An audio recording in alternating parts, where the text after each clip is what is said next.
Thank you guys for being here. I want to first and foremost thank the 35,000 plus that were out there. They made it feel like it was even more than that.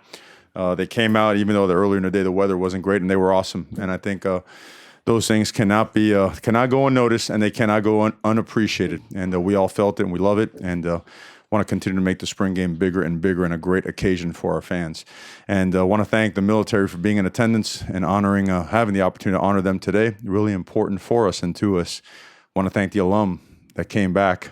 Several of them came from far and away, and guys like Terrell Crosby pressured him at the last second to get on a plane. You better get over here, man. I haven't seen you in a while. So great to see him and all those other greats on our sideline. So important for our players to see, to learn more about our past and to grow as a football program, understanding that for us, upholding the legacy requires a lot, and seeing those guys face to face and eye to eye does a lot for us. And then, of course, the thank you to our players for just putting 15 great practices together. Not perfect, but certainly from an effort standpoint, we improved, and I'd say we got closer to our standard for what we want to be. We're not there yet, but certainly getting better. First question down in front, right? Ryan? Mario, you talked about Tyler's growth recently and how far he's come. How did you think he performed? Did he kind of validate what you were saying? And do you feel pretty good about the backup spot going into next season? And this offseason, what does Kale need to do to give you some more depth there? Tyler certainly improved. He has so much pride in his work, and he's got a guy like Justin that's always there to teach him. I think a credit to also Coach Arroyo working with him and bringing him along in the system. So, but he went out there today and did some really nice things, made some nice throws, had some opportunities to make some big plays. Some we connected on and some we didn't. But he certainly has grown and improved a good amount throughout the end of last season and the spring. And Kale, Kale was banged up earlier in the spring and certainly didn't get the amount of reps we would have liked for him to get, but we feel very confident in him as well as a guy that's going to enter the fall camp, as a guy that's going to compete for that backup spot as well. So, but pleased with the growth and the development of our quarterbacks, and certainly pleased with the fact that Coach Bo and the wide receivers certainly took a step up from a technical and fundamental standpoint and went out there and made some plays. Second row, Jason. Hi, Coach. You sort of talked about it there with the wide receivers. Can you sum up the new guys, Juwan Johnson's performance? He caught a TD. What do you see from him? And then some of the other receivers who sort of opened your eyes a little bit that said, hey, we can use them this fall. Well, I think, Coach Bo, he came with a purpose and a mission to get our guys to become more disciplined football players, more fundamentally sound. And our players were hungry for that. And I think it showed in the play of Johnny Johnson and Brendan Schooler first and foremost. Those guys really improved.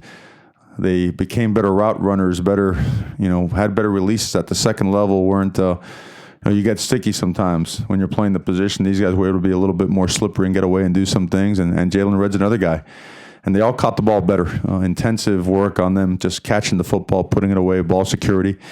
And then, of course, there's some young guys, some new guys that arrived. And right away, they've increased the amount of competition in that room between Micah Pittman and Josh Delgado. Can't say enough about what those guys have brought to the table. And, of course, Jawan with some big plays. Obviously, a really large guy. A guy that, he had a whole bunch going on. And, he's seen a lot of football. And he shows it because it's different when you get here in January and you have the entire winter conditioning program to learn the playbook. It's completely different animal when you're a guy like Micah and like Jawan to come here right after spring break and say, all right, by the way, we're practicing tomorrow. Here's your 49 plays. Credit to them for just always having a positive attitude, competing, and you saw. They're going to be impactful guys, and we expect them to be better. And we expect the two guys that are coming in the fall to help us increase the amount of competition, and we're going to keep looking for playmakers at that position. Down in front to Jason and then Matt. Mara, can you comment on the running game as a whole? Obviously, we're clearly managing the reps for both CJ and Travis, but for Cyrus in particular, and especially, you credited him last week here. More opportunities to show he wasn't just a goal line guy, and certainly he seemed to show that again today. He has shown it. He really has. And some of those things were blown dead because we're trying to go thud the second half, but the guy can flat out play football. He brings a lot to the table because he's tough. He's got great juice. He's accountable. He is relentless in terms of the effort he gives, either whether he's protecting and doesn't have the ball in his hands or whether he's catching a screen pass and making something happen. The guy's a great competitor. He's great for the culture, and he has earned the right to increase his role in this football team. Go back to last spring where Tyler Shuck was. How far has he come along just as being a quarterback, and maybe has he stabilized what's behind Justin from there till now? Oh, I think so. I think that part is obvious. I think when a guy has that kind of pride and dives into that kind of work, and that position's hard now. And you got to understand when a guy comes out of a high school system that they've had most of their life, because typically, right, the junior highs or the junior teams run the same stuff where they go to those kind of schools. He's grown and matured it happened over a long period of time. All of a sudden, it just kind of clicked at the end of the season, like we talked about, and there's tremendous growth there. So we're confident in him going into the season, and we're confident in Kale as well. I look forward to having you guys get a glimpse of him, once we start fall camp also, because he really is a good player and a good quarterback, and we're pretty we're pleased with the progress and know that we have to have more. Third row in the middle, Tyson. Between all the recruits that were here and the alums that came back, when did planning for this event start for you guys, and how did you kind of target today as such a the event that it was for you guys between the game and just all the stuff that was on the sidelines? Well, I could be crazy, but for now, the third straight year, for whatever reason, on this day, this third week in April, the weather's always really good. And it also just so happens that over the last couple of years, it was, let's call it what it is. There isn't any football on TV or, anything you could witness in person for a while. And you get 35,000 people in Autzen, it's rocking. I think it's a great opportunity for people to see exactly what our community and our support system is here. People are crazy about the Ducks. They are. And for our recruits to understand how important it is for our community, for our university, for our state, and beyond that, it gives us not only the opportunity for them to see that, but also to be around our players. Our players' families are in town as well. They get to see them interact. They get to ask them the questions that they need to ask. Because one thing we do is, from a recruiting standpoint, we're very straight, we're very genuine and very direct and very honest. And that stuff right there, that'll always hold water. That'll always be valuable. And the more we can get around our guys, our targets around that type of an environment, plus to have a game day-like environment here and to watch the exciting young players that are here, it's a home run. So I didn't answer your question at all, but I know you said when did it start the planning. The planning, when did it start? Gosh, I don't think it ever stopped. I don't think. And the other part is this, and I could hopefully use this platform to say so, is we want to make the spring game a really big deal. We want to make this a sort of the spring homecoming, and we want to see. I want to meet as many former players as possible, and it doesn't only have to be the great ones. That's always awesome. It really is, because obviously everybody recognizes, but the other ones that maybe didn't have quite the glory or whatnot, because this has to continue to grow to be an event where you want to bring your family back and show your children and your wife and family members, look, this is where I played. This is where I practiced, where I went to school. Look, those are my buddies over there. These are my friends. This is talk about all the great moments, because it's a game changer, right? I believe that my time in college was a game changer. It changed everything. All the principles and values that I hold dear to myself and my family. And I grew up in a place and a program that was really important. And when you look at the unbelievable history here, it's on us. It's on me to do a better job, to continue to invite and reach out and bring all those back so that we can grow this thing and make it a great weekend. Second row to your left, Coach Eric. Yeah, Coach. I think Mikhail Wright ends the scrimmage with an interception. He had two other pass breakups that I think stopped touchdowns. Talk about what you saw from him, and then just every member of the 2019 class that took part. Seemed like there were some big plays from some young guys. Yeah, we didn't. He didn't disappoint. Mikhail Wright. We felt he was the best at his position in the country. We recruited him.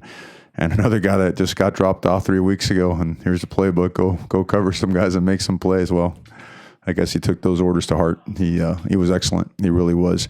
Going right down the line with all those guys, Drew Mathis, G-Mon Eford, very productive. They got a lot of reps today. Linebacker position, right, comes with a lot of stuff. Have to make a lot of calls, have to fix the front, have to make adjustments. They were excellent. Those two guys are going to be really good players for us. Cam Lewis came out there and did a really good job in the entire spring.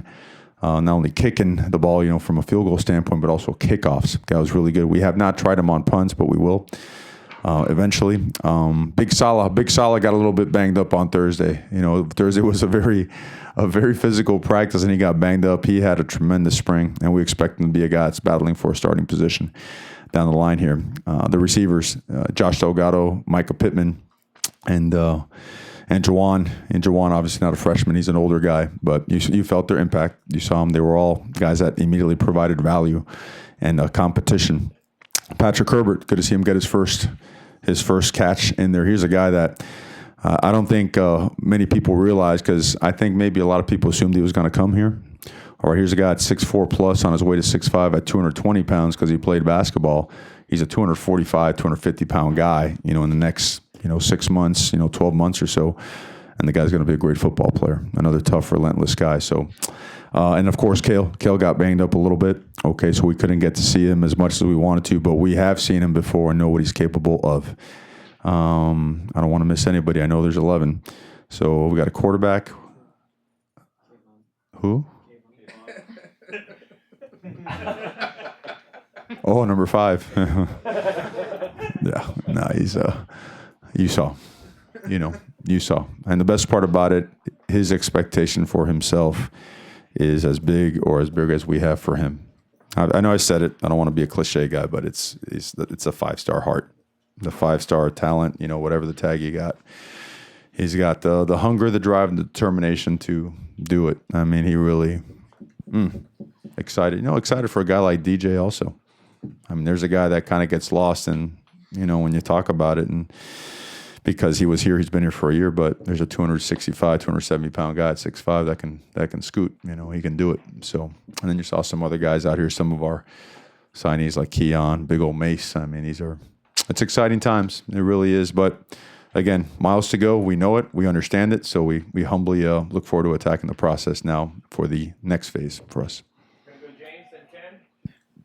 Mary hit on it there a little bit with Kayvon, but can you speak to the pass rush with him, but also with Gus? We haven't talked a lot about Gus this spring, just the competition between them, and also philosophically for Andy, he showed quite a bit today for that front, especially on third and longs and sub packages and even blitzing at times. Just the thought process to show that in a spring game where most people would dial it down. He seemed to show quite a bit with pass rush of those guys. Well, there's nothing that we showed today that you couldn't pick up by watching the last 4 games. Okay, and I think that anytime you enter a spring game, you show what you have shown already because they're going to pick up on tape anyways, and you're not really uncovering or giving away anything that may affect you in a game. So, and at the same time, Andy got here, gosh, when was it, like a Monday before a Saturday practice? So, I mean, you want to talk about massive amounts of work to get this thing installed, then go on spring break. So everything you learned, you forgot, gone. And then to come back and then go another 3 weeks. We felt good about what we dialed up. We felt good about what we game planned and what we showed without compromising what we want to do come the season. Gus is awesome. Gus, we don't talk about enough. And, you often, everyone talks about, the fumble recovery in the Arizona State game. Gus is a very unique individual as an athlete and as a person. The guy's length and athleticism and explosiveness and power are very rare, okay? And this system really allows you to show his capabilities. And we all feel he's going to be a great player for us. We felt, I felt all along that he really could be, and he hasn't disappointed. He's been great. Another super high effort guy that, the guys respect and love, and that should have a great season for us. Is there anything that happened today or throughout practice that really took you by surprise and said, geez, I didn't know this guy could do that, or just what's in practice in general? Practice or today, either one. Oh man, it's a pretty long list.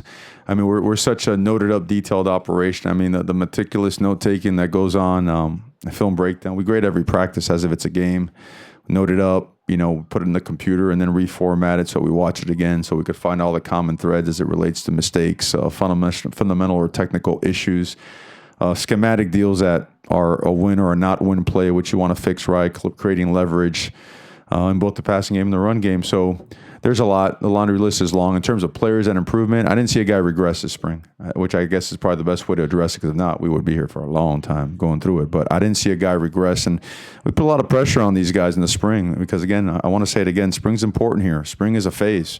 Spring is about improvement, betterment, physicality, fundamentals, being technical.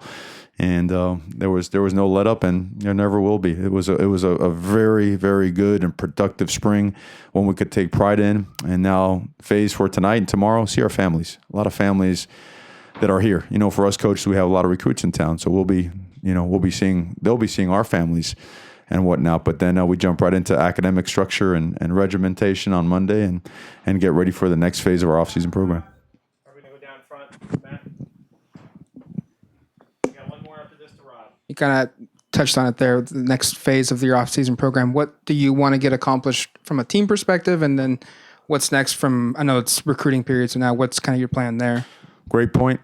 Great topic for us this week as a team and as a staff. First thing that happens is this week is a discretionary week, so we're not allowed to train or conduct practices, meetings, all that kind of stuff. And our coaches head out on the road recruiting. So the most important thing about this part, and it's the challenge to our team that we place on them, not only the leadership council, but everybody in there, is the fact that now the culture really kicks in. Because there is no coach here. The position coaches are on the road recruiting. So now you take over the football team, and you're the one that's holding guys to a high standard as it relates to class, doing things the right way, making sure that the culture is never compromised, no matter what. And it's my belief that that's when your team takes the biggest step, when you pull away as a coach and you say, okay, these are the lessons that we taught, this is what we've grinded upon, and now it's on you. So what are you going to do, right? How do you want this thing to end? And if you want it to end the way we all dream about and work for, whatnot, it'll be a great 4 or 5 weeks. And but we do have 6 weeks of strength and conditioning, speed school, explosive acceleration, deceleration, you name it. We'll be doing a whole lot of stuff. After a week, we'll do that for 6 weeks straight. Last one, Rob. You said you wanted it to be like a game. What do you think of today, just from a competitive standpoint? In terms of the chess match between sides, was the 2-minute situation at the end of the first half maybe the best kind of time when everybody's juices got flowing? Yeah, we wanted to see guys compete, and we wanted to make sure that they also knew there aren't any secrets here, right? They know exactly what each side is doing. We want to see fundamental football. We did. We want to see guys go out there and execute and compete. And that middle 8 everyone talks about, the last 4 and the first 4 of each half, that's critical. And we've made some improvements in that respect. And today was another step in the right direction. And just letting the guys play. Probably should have let those guys go for a 4th down. But those guys want to win the meal of the day or whatever it is. What is it, like a steak meal and some crab legs or something like that? I don't know. We got to figure that thing out. But it's certainly a good meal. And Jim Masters on the other side saying, make him go for it. Of course, you don't want to eat beans, buddy. You want to eat the other stuff, right? So it was good. It was good competition by our guys, and proud of the way they competed. Thanks, Coach. Thanks, everybody. Okay, guys. Thank you very much. Thank you for being here. Appreciate you. Have a great day.